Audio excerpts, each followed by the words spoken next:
زمنګ د نن ورځې د خپرونې موضوع د روژې د مبارکې میاشتې فضائل او استقبال. درنو اوریدونکو، د روژې مبارکه میاشت را روانه ده. د رسول الله صلی الله علیه وسلم دا عادت و چې کله به میاشت ولیدله نو دا دعا به یې لوستله: اللهم اهله علینا بالیمن والایمان والسلامت والاسلام. یا الله، دا میاشت من باندې د خیر او برکت، ایمان، سلامتیا او اسلام سره تیره کړي. خو کله به چې رسول الله صلی الله علیه وسلم د رجب میاشت صحیح کړه او وبه یې لیدله نو دا دعا به یې لوستله: اللهم بارک لنا فی رجب و شعبان وبلغنا رمضان. یا الله، زمونږ دپاره د رجب او شعبان میاشتو کې برکت واچوي او موږ رمضان ته ورسوي. په ښکاره خو د شعبان او رمضان ترمنځ څه فرق نه ښکاري، ولې دا فرق د وحی نه بغیر په بل څه نه معلومیږي او دا موږ ته رسول الله صلی الله علیه وسلم د وحی په رڼا کې بیان کړي دي. دې نه معلومیږي چې رسول الله صلی الله علیه وسلم به رمضان ته څومره خوشحالېدو او رمضان او د روژې مبارکې میاشت ته یې شوق ورځ په ورځ زیاتېدو. دا ځکه چې په دې میاشت کې د الله رحمتونه وریږي، دا ځکه چې په دې میاشت کې د عبادتونو پسرلی وي. لکه څنګه چې د پسرلي په موسم کې پټي یا باغ کې په معمولی محنت ونې، بوټي، غلې، دانې، سبزیانې، میوې او ګلونه زرغونیږي او حاصل زیاتیږي. دغه شان د روژې په مبارکه میاشت کې هم په لږ عبادت سره ډیر ثواب ګټل کیږي. دا هغه میاشت ده چې په دې کې الله رب العزت د مسلمانانو ګناهونه معاف کوي. دا هغه میاشت ده چې په دې میاشت کې الله رب العزت خپلو مسلمانانو بندگانو ته د رحمت په نظر ګوري او د دوی په وجه الله رب العزت په فرشتو او ملائکو باندې فخر کوي. د روژې مبارکه میاشت داسې میاشت ده چې په دې کې الله رب العزت دعاګانې قبلوي. د روژې مبارکه میاشت داسې میاشت ده چې په دې کې الله رب العزت سرکشه شیطانان تړي او بندیان کوي. خوشنصیبه دی هغه کسان، نیکبخته دی هغه کسان چې د روژې په مبارکه میاشت کې د الله رب العزت عبادت کوي او خپل رب راضي کوي. او ډیر شقی او بدبخته هغه کسان دي چې هغوی د روژې په مبارکه میاشت کې هم د الله رب العزت له رحمت نه محروم پاتې شي. دا ډیر بدبخته خلک دي. بدبخته دي هغه کسان چې د روژې په مبارکه میاشت کې د الله رب العزت د احکامو خلاف ورزي کوي، د الله رب العزت له احکامو او اوامرو نه سرغړونه کوي. دا ډیر بدبخته خلک دي. حدیث کې راځي یو ورځ نبی کریم صلی الله علیه وسلم منبر ته وخوت. نو کله چې د منبر په لومړنۍ پوړۍ باندې یا په زینه باندې پل کېښود، رسول الله صلی الله علیه وسلم وویل آمین. او چې په دویمه پوړۍ یې پل کېښود هم یې وویل آمین. او د منبر په دریمه پوړۍ باندې چې پل کېښود هم یې وویل آمین. کله چې نبی کریم صلی الله علیه وسلم خطبه خلاصه کړه، ځینې صحابه و کرامو د پیغمبر علیه الصلاة والسلام نه پوښتنه وکړه چې یا رسول الله، نن خو تاسو د معمول نه خلاف کار وک. آمین خو له دعا څخه وروسته ویل کیږي، او په کم وخت کې چې تاسو آمین وویل په دغه وخت کې خو چا دعا نه وه کړې. نو پیغمبر علیه الصلاة والسلام ورته وفرمایل چې دغه وخت جبرائیل امین علیه الصلاة والسلام راغلی، او ما چې د منبر په ړومبنۍ پوړۍ خپه کیښوده نو وی فرمایل هلاکت دې وي هغه چا لپاره چې د خپل مور او پلار یې دومره قدر او عزت ونه که چې جنت ته پرې لاړ شي. نو ما وویل آمین. هلاکت دې وي هغه چا لره چې د خپلې مور او د خپل پلار دومره قدر او عزت یې ونه که چې جنت ته پرې ولاړ شي. ځکه پیغمبر علیه الصلاة والسلام فرمای چې جنت د مور او پلار د پښو لاندې دی، تحت اقدام الابوین په حدیث کې راځي. او ما چې په دویمه پوړۍ پښه کیښوده نو جبرائیل امین وفرمایل چې هلاک دې شي هغه څوک چې په هغه باندې د روجې مبارکه میاشت راغله او د پکې ځان د جنت قابل نه کړو. یعنی داسې عبادت د روجې په مبارکه میاشت کې ونه که چې الله گناهونه معاف کړي او دا جنت ته داخل کړي. نو پیغمبر علیه الصلاة والسلام فرمایي ما وویل آمین.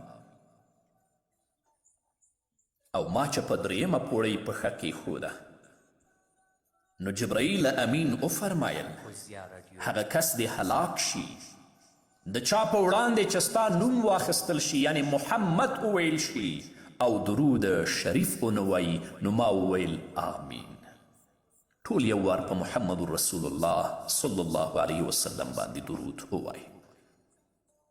اللهم صل على محمد وعلى آل محمد كما صليت على إبراهيم وعلى آل إبراهيم إنك حميد مجيد. اللهم بارك على محمد وعلى آل محمد كما باركت على إبراهيم وعلى آل إبراهيم إنك حميد مجيد. فکر وکړئ درنو اوریدونکو، یوه دعا یا خیره چې سید الملائکه جبرائیل امین علیه السلام وکړي او هغې باندې آمین رحمتا للعالمین ووایي، د هغې په قبولیت کې بیا څه شک؟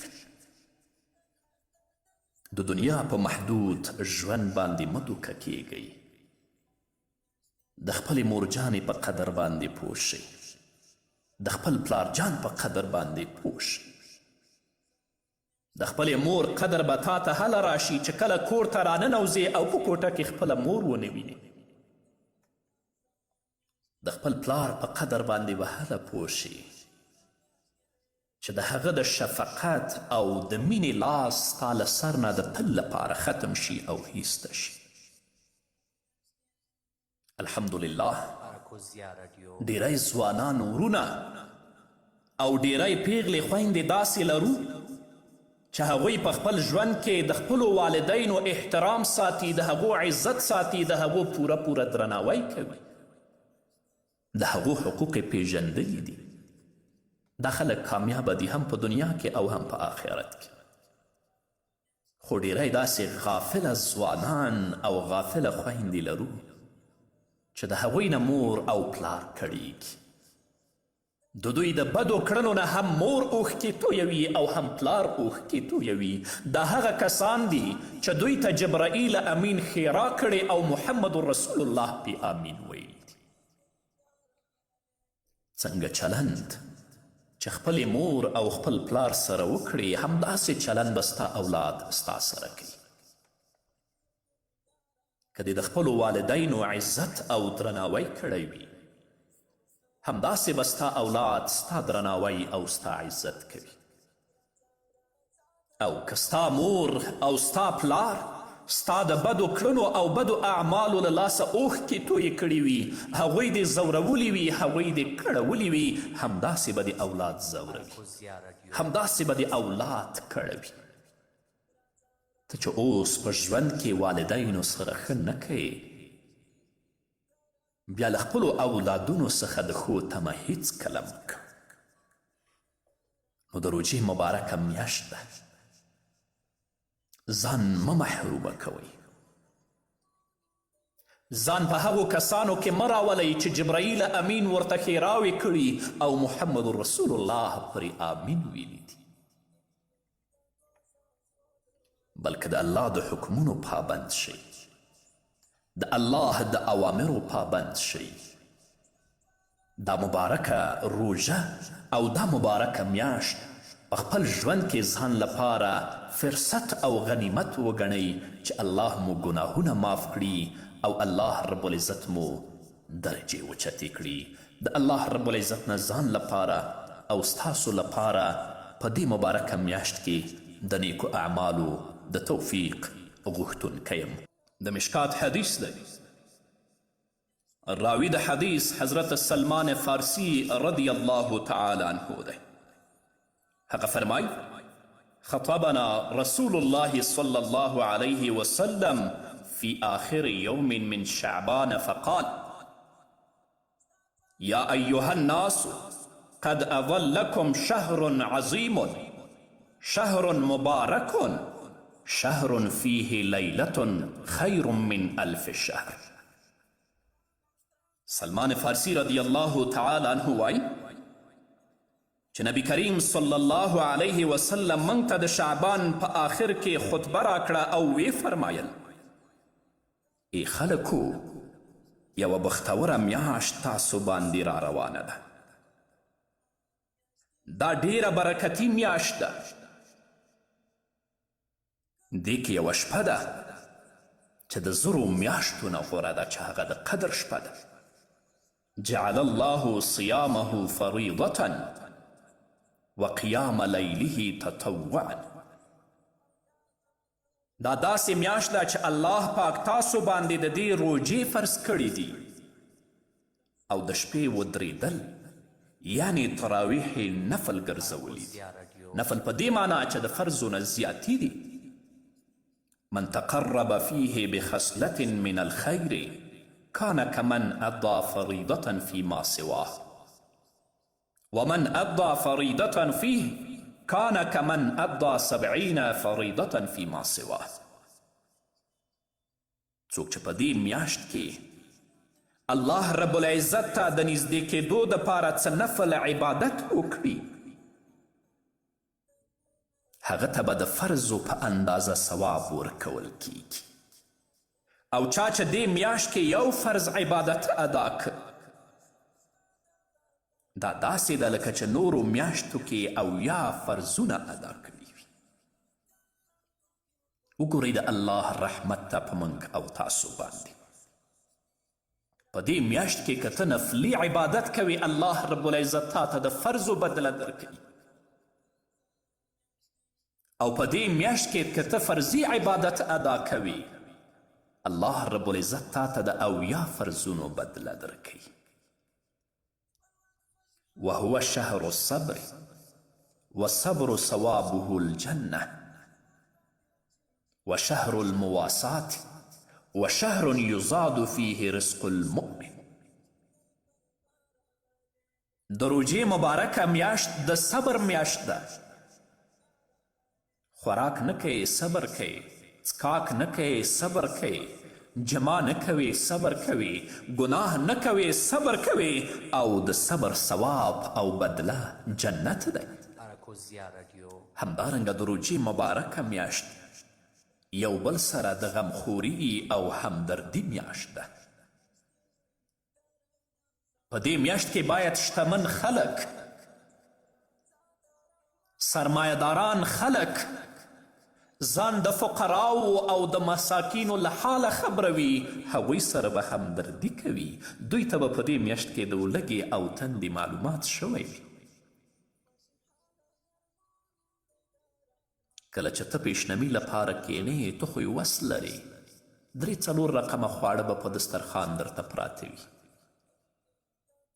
او کله چې روژه ماتوي د روژه ماتې لپاره به هم څو رنګه میوې، څو رنګه شربتونه او د څکاک څیزونه ستا مخه کې ایښي وي. خو داسې بېوسه کسان په خپله ټولنه کې لرو چې هغوی نه د پیشنمي لپاره څه لري او نه د روژه ماتي لپاره څه لري. دا د همدردي میاشت ده، دا د غمخوري میاشت ده. ځان هغو سره شریک کړه، مرسته ورسره وکړه. داسې کسان هم لرو چې ماته یې ویلي دي د روژې په مبارکه میاشت کې د الله له ویرې روژه نیولې، وچه ډوډۍ په اوبو کې لمده کړې، خیشته کړې، د پیشنمه یې کړه او له ترخه چای سره روژه ماته کړې ده. ستا شتمن نه به الله په آخرت کې پوښتنه نه کوي. که نور هیڅ نشې کولی، هغه د الله حق چې ستا په مال کې دی هغه وباسه، فقیرانو او مسکینانو ته یې ورکړه. او اوس خو مو په ټولنه کې دا حال دی چې پیشنمۍ مو هم په وینو او روژه ماتې مو هم په وینو. الله دې په موږ باندې رحم وکړي. او پیغمبر علیه الصلاة والسلام فرمایي د روژې مبارکه میاشت داسې میاشت ده چې په دې کې د مؤمن رزق اضافه کیږي.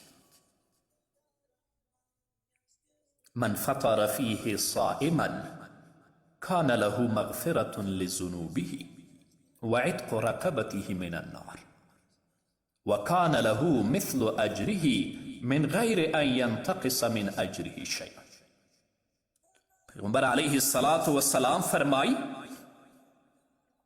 څوک چې د روژې په مبارکه میاشت کې یو روژتي ته افطاري او روژه ماتې برابره کړي او هغه ته یې ورکړي، د دې په بدل کې به الله رب العزت د ده ګناهونه معاف کړي. کان له مغفرة لذنوبه، او د دوزخ د اور نه به نجات بیا مومي. وعتق رقبته من النار، او څومره ثواب چې الله رب العزت هغه روژهدار ته ورکوي، تا چې صرف یوه روژه ماتې هغه ته برابره کړې، په هماغه اندازه ثواب به الله تا ته هم درکوي، بغیر له دې چې د هغه د ثواب نه څه شی کم شي. دا د الله فضل دی، دا د الله رحم دی په موږ باندې. درنو اوریدونکو، په ځانګړې توګه شتمنو ورونو او خویندو، ماښام چې د روژه ماتې لپاره دسترخوان هواری، د خوراکونو مختلف قسمونه په دسترخوان ایښي وي، مختلفې میوې په دسترخوان پرتې وي، د څښاک لپاره مختلف شربتونه او جوسونه په دسترخوان پراته وي. هغه بېوسه کونډه، هغه بېوسه بوره، هغه په خاورو لړله یتیم او یتیمه په سترګو کې راوله چې میاشتې تیرې شوې، غوښه یې څکلې نه ده، میاشتې ورباندې تیرې شوې، میوه یې څکلې نه ده، کلونه پرې تیر شول، د هغې کونډې او بورې خور له سر نه چا د حسرت دوړې ونه څنډلې، او د هغې یتیم په سر باندې د شفقت او محبت لاس کش نه که، هغوی په خپلو سترګو کې وتره. فقرا مه هیروئ په دې میاشت کې، مساکین مه هیروئ په دې میاشت کې. خیر که ته د روژه ماتې او پیشنمي په وخت کې 3 رقمه خواړه خوري، 1 رقم یې که، که 2-3 قسمه میوې خوري، 1 قسم یې که. څه هغه فقراو، مساکینو، بېوزلو، کونډو او یتیمانو ته ولیږه چې هغوی پې روژه ماته کي.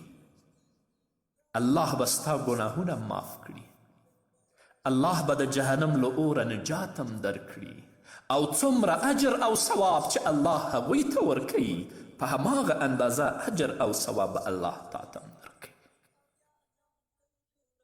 ځان مه محروموئ، د رسول الله په دې وینا باندې عمل وکړئ چې الله مو دنیا و آخرت ښایسته کړي. اوس چې پیغمبر علیه الصلاة والسلام دا خبره کوي، صحابه کرام څه ورته وایي؟